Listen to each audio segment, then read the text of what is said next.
제11장 성장. 청강이 기타 반주에 맞춰 노래를 부르고 있다. 이젠 기타 연주가 제법 능숙하다. 사고 전에도 청강은 노래 잘한다는 소리를 들었다. 고음을 힘들이지 않고 소화할 수 있는 성량과 맑은 음색 때문이다.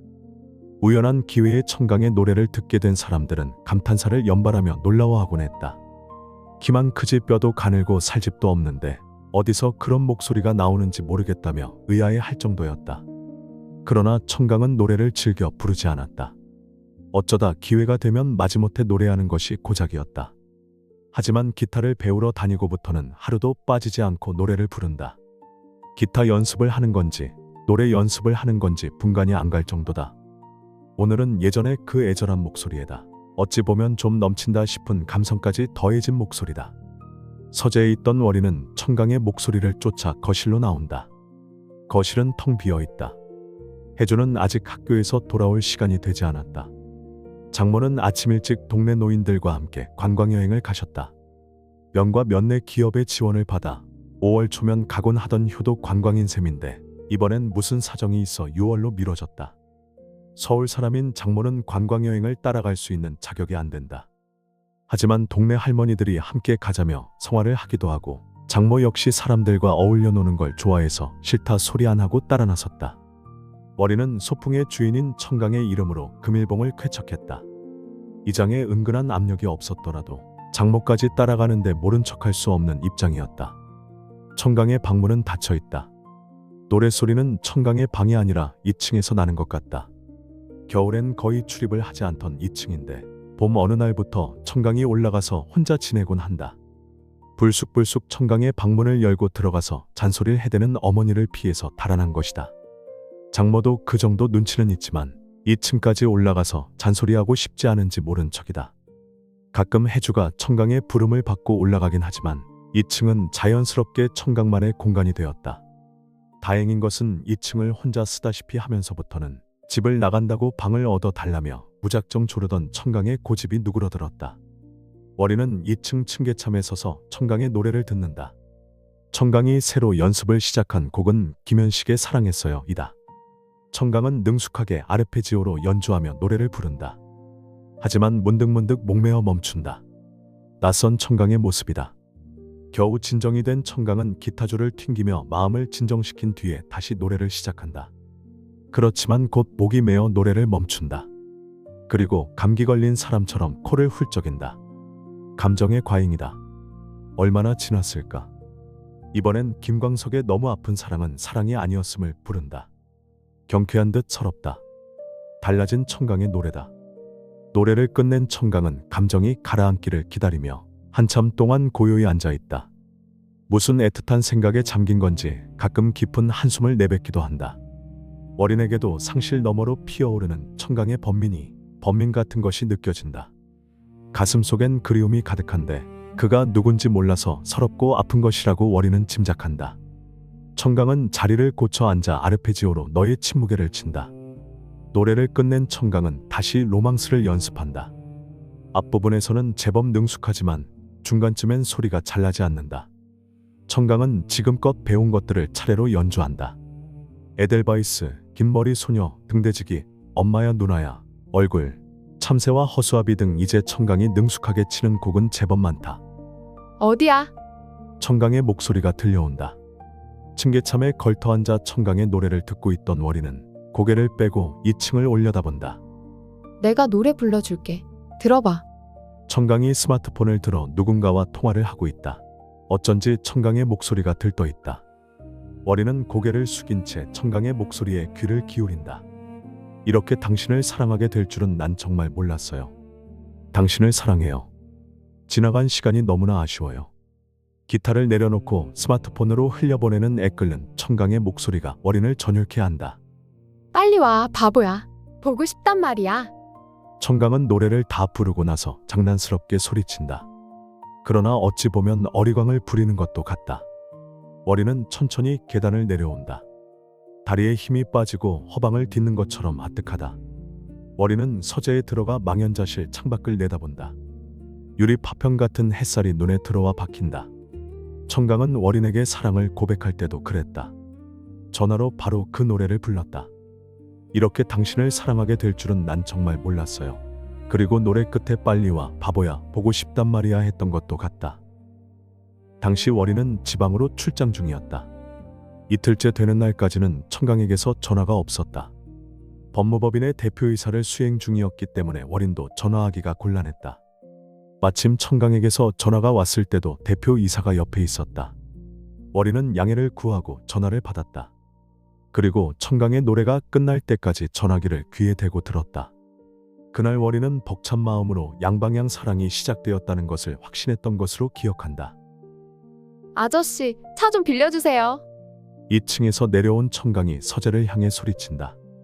월이는 태연한 척 거실로 나간다. 청강에게 운전면허증이 있고 운전할 수 있다는 걸 알려준 사람은 숙희다. 읍내 기타 교실을 오가며 운전까지 시켜본 모양이었다. 어디 가려고요? 내가 데려다 줄게요. 웃음 짓는 것이 불편하지만 월이는 애써 웃음 짓는다. 싫어요. 사람들이 아저씨가 내 남편이냐고 물어보는 것도 싫지만 그것보다 더 짜증나는 건 아저씨가 내 남편인 척하는 거예요. 청강은 속내를 감추지 않는다. 천강씨 내려주고 안 보이는 데 가서 기다릴게요. 그럼 내가 편하겠어요. 아저씨가 숨어서 지켜보고 있다고 생각하면 숨통이 막혀요. 월이는 청강이 갑자기 왜 말도 안 되는 억지를 부리는지 짐작이 간다. 천강씨가 전화하면 그때 다시 데리러 갈게요. 천강씨가 누구를 만나든 나한테 감출 필요가 없어요. 내가 왜 감춰요? 말하고 싶지 않은 것뿐이지. 그리고 나한테 운전면허증이 있는데 굳이 아저씨가 저 때문에 왔다 갔다 할 필요 없잖아요. 위리는 뭐라고 대꾸하지 못하고 창밖으로 시선을 던진다. 영어도 국어도 여전히 구사하고 있고 텔레비전도 켜고 스마트폰으로 카톡도 하고 다른 일상생활에도 아무런 지장이 없으니 기억 상실을 핑계로 운전을 막을 수는 없을 것 같다. 돌이켜 생각해보면 청강은 한동안 자신의 존재를 인정하지 않았다. 심지어 자기 사진을 보고도 자신이 아니라고 누군가 자신을 사진 속의 얼굴로 바꿔놓은 것 같다고 했다. 그런데 어느 날부터 청강은 거울을 보고 화장을 하기 시작했다. 그리고 이젠 운전면허증이 자기 것이라고 주장한다. 자기를 인정하기 시작한 건지 아니면 현실과 타협하고 있는 것인지 월인으로서는 알 수가 없다. 의사는 청강이 상실의 단계를 거쳤고 이제 수용과 치유의 단계에 접어든 것이라고 한다. 수용과 치유의 단계에서는 기억상실을 받아들인다고 했는데 그러면 청강은 자신의 기억상실을 받아들이고 있다는 뜻이다. 그 다음이 성장이라고 했다. 기억을 상실한 채 성장한다는 것은 어떤 것일까? 어떤 모습일까? 월이는 기대와 두려움을 동시에 느낀다. 아저씨, 너무 걱정하지 마세요. 잘할 수 있을 거예요. 언제까지 아저씨 도움만 받을 수는 없잖아요. 월인이 뭐라고 대꾸하기 전에 청강은 어쩐 일로 다가와 월인의 팔을 잡아 끈다. 그러나 손가락으로 겨우 월인의 소매자락만 잡아당길 뿐이다. 숙희 남편에게 하듯 덥석 팔짱을 끼지 않는 것이 서운하다. 왜 남편으로서 청강의 무의식 속에 아무것도 남기지 못한 것일까? 그 부족함이 미진했던 것이 무엇인지 알 수가 없다. 천강씨가 운전하는 거 한번 볼게요. 운전 안 한 지 오래됐잖아요. 숙희씨 차를 운전했다고 듣기는 했지만 직접 내 눈으로 봐야 안심이 될 것 같아요. 좋아요. 읍내까지 함께 갔다 와요. 사실은 아저씨하고 같이 갈 때가 있었어요. 청강은 운전석에 앉아서 능숙하게 스타트 버튼을 누르고 출발을 한다. 사고 전과 조금도 다를 것 없는 익숙함이다. 운전은 기억 상실의 범주에 속하지 않을지도 몰랐다. 수저질처럼 운전이란 기억이 아니라 이미 몸에 밴 습성 같은 것이 아닐까. 월이는 자신이 운전만큼도 청강의 습성이 되지 못한 것 같아 안타깝다.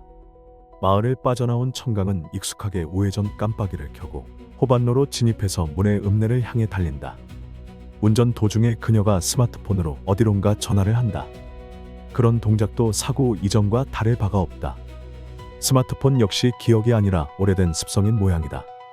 상대방이 전화를 받지 않는 것 같다.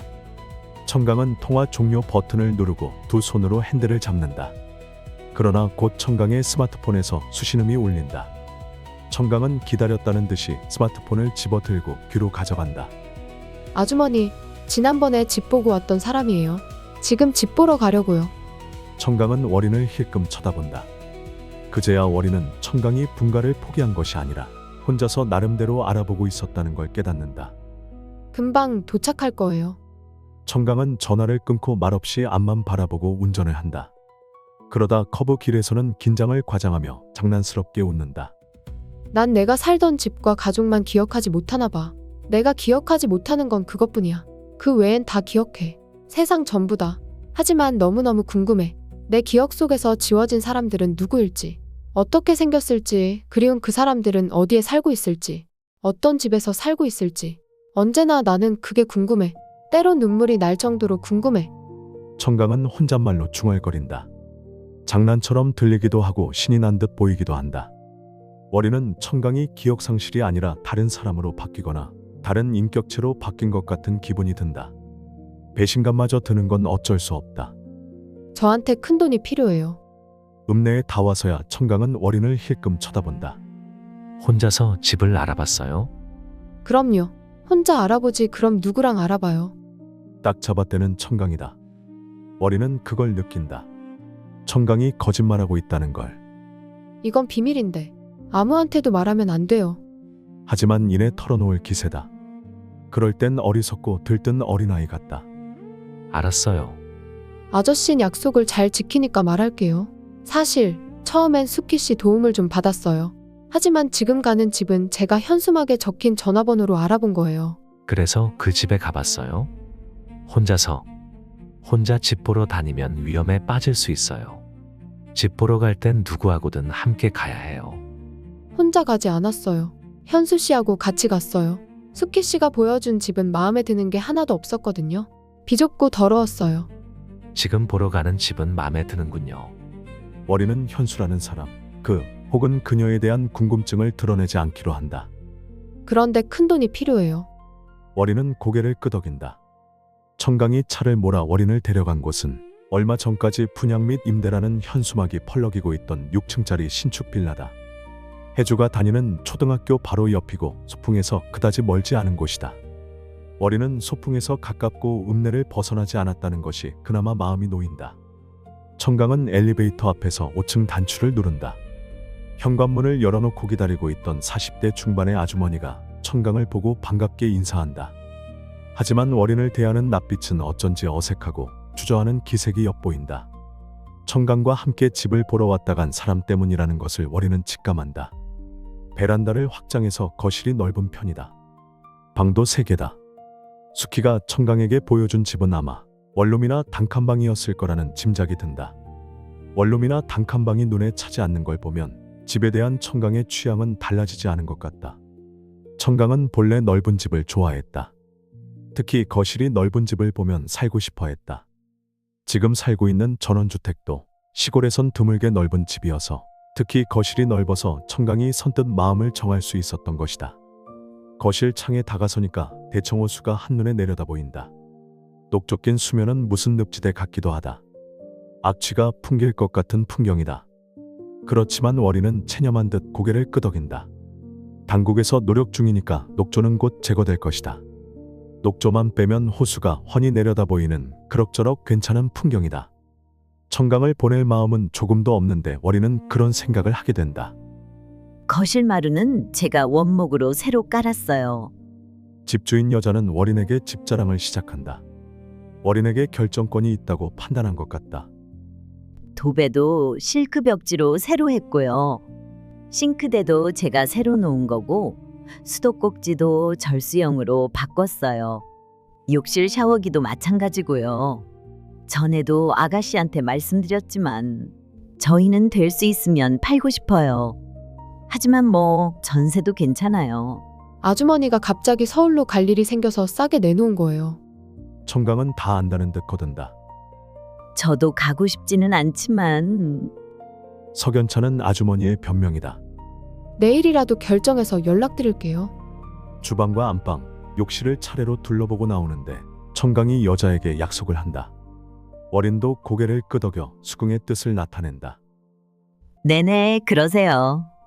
집주인 여자는 끝내 청강과 함께 온 남자에 대해서는 한마디도 하지 않는다. 참, 그때 선글라스 놓고 간 거 어디 있어요? 허리를 숙여 구두를 신던 청강은 생각난 듯 몸을 일으킨다. 아직 한쪽 구두는 신기 전이다. 여기요? 집주인 여자는 신발장 어디선가에서 선글라스를 꺼내며 어린애 눈치를 본다. 고마워요. 청강이 선글라스를 받아서 가방에 넣는다. 어린이 얼핏 봐도 남자거다. 하지만 모른 척 시선을 돌린다. 여기에서 잠시 머물다 다시 집으로 돌아오기를 기대하는 것 말고는 달리할 수 있는 게 없다.